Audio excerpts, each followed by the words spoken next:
So after the accident we had quite a few of these track links bent. There were 6 we can't repair because they're too much bent. Yeah, of course you can't repair everything, but it didn't make sense. We had 18 that were quite twisted, quite a lot till a little bit. And 6 of those had minor cracks in them after straightening, so I will weld them with stainless steel. Normally you would preheat it, but it's a very small crack, and with welding with electrodes is a bit less of a problem. So I will try to do it without preheating and see how that works. Another thing I did, I put 3 dots in it. The other ones that were not welded, they were straightened only, they have 2 dots in it.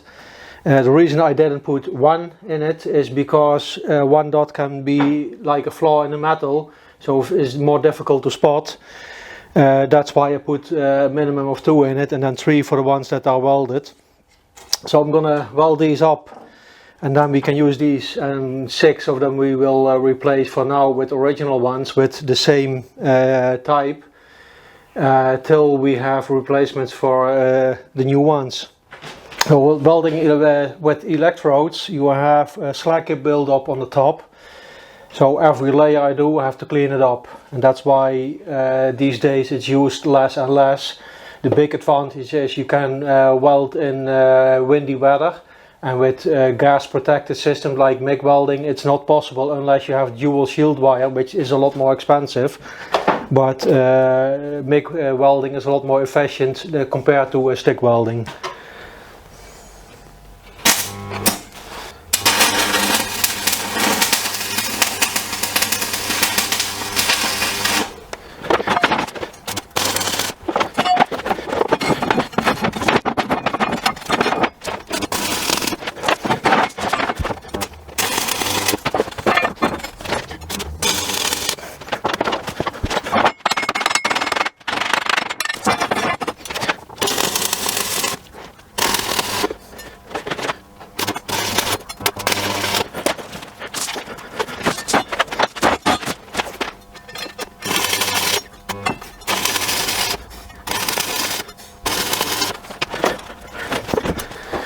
So that was the last one. I've built up extra material, so I have material to grind away to the original size, especially in these corners, because the tooth of the sprocket will grip the tracks there. So let it cool down completely and then finish them off, and we can install them again. So while it's cooling down, I have some other parts I need to work on. This part holds the oil canister for the cooling oil for the differential. Still need to finish it off. I put it in quickly so we could test drive, but never finished it. So I have to change a little bit on it and finish welding it.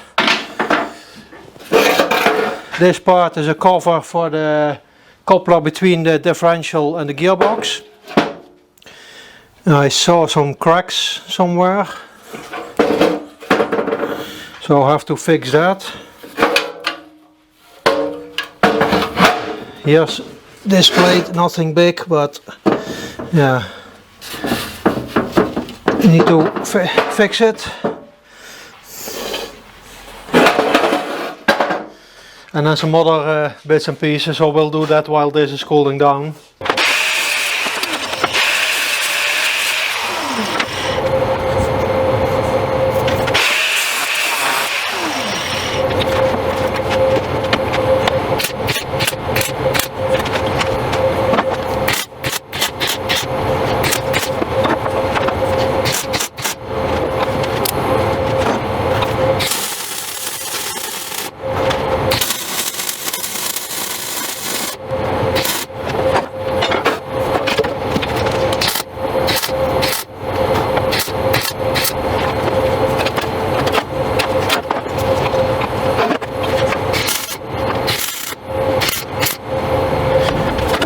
So this part is done. A bit of cleaning and a bit of paint. So this is the cover that was over the prop shaft that broke at first. You can see it's mangled, but it didn't go through. But unfortunately the ends broke off, so it came loose. I have two here, two are still on the other parts.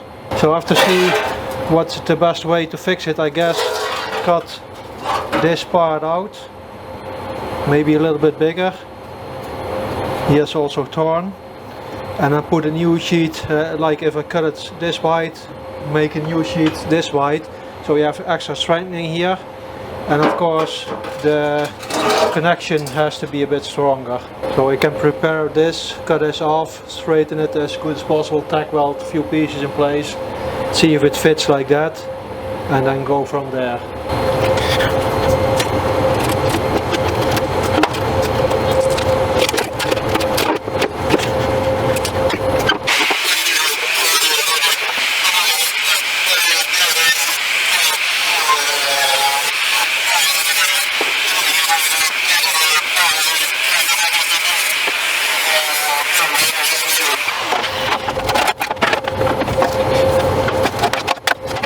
Tack weld some of the pieces back on and see how close they are, and if I can bend it into shape. And then of course where these broke off, I have to weld an extra plate in to make it stronger.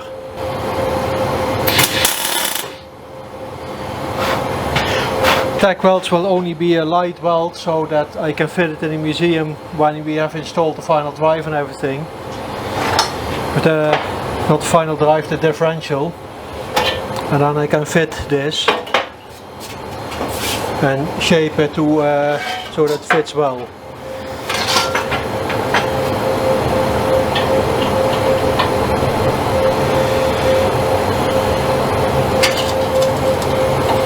So I will also see where I can weld extra supports in. Also these two. And also because this tore off here in the inside. But I said I need to fit it on the vehicle itself first to make sure everything fits correctly. So we'll have to see what happens.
The gearbox has two clutch plates, and if they're not aligned correctly, then the gearbox doesn't go in.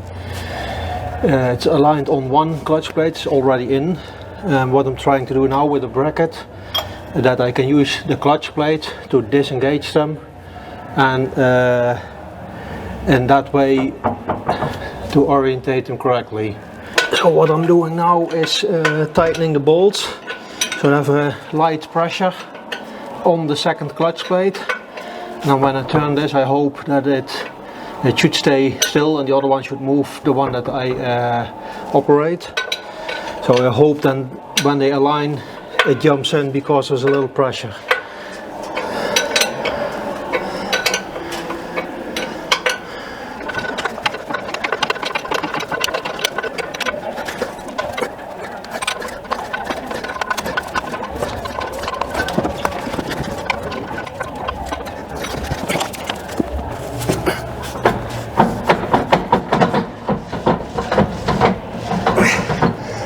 So I think it went in. This was a bit heavy, and all of a sudden the pressure was gone. And of course now it's on again because the clutch plate is engaged again. So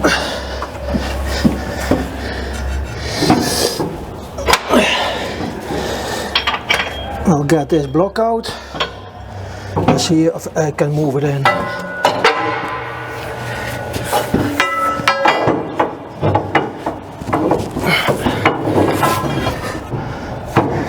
It did move a bit.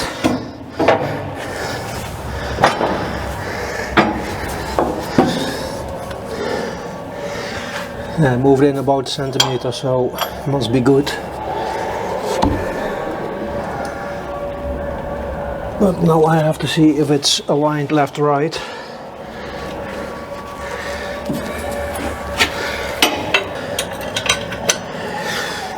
And I don't want to put it in with power tool, because then you can't feel what you're doing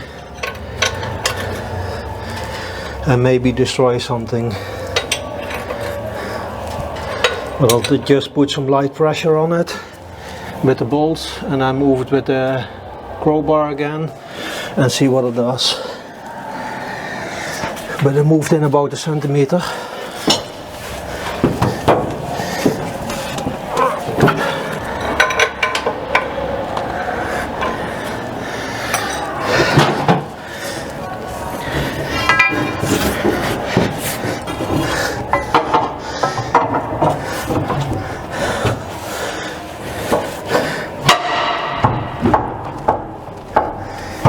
And there it goes again.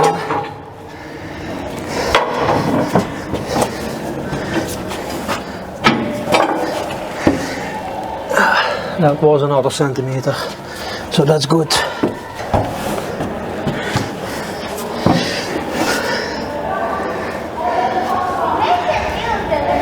Still going in. So I need a hoist. Oi.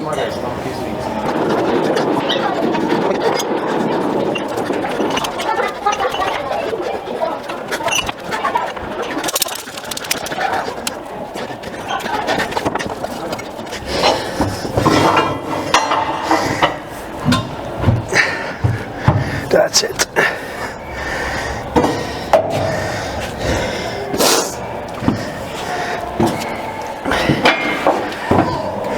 So that's in.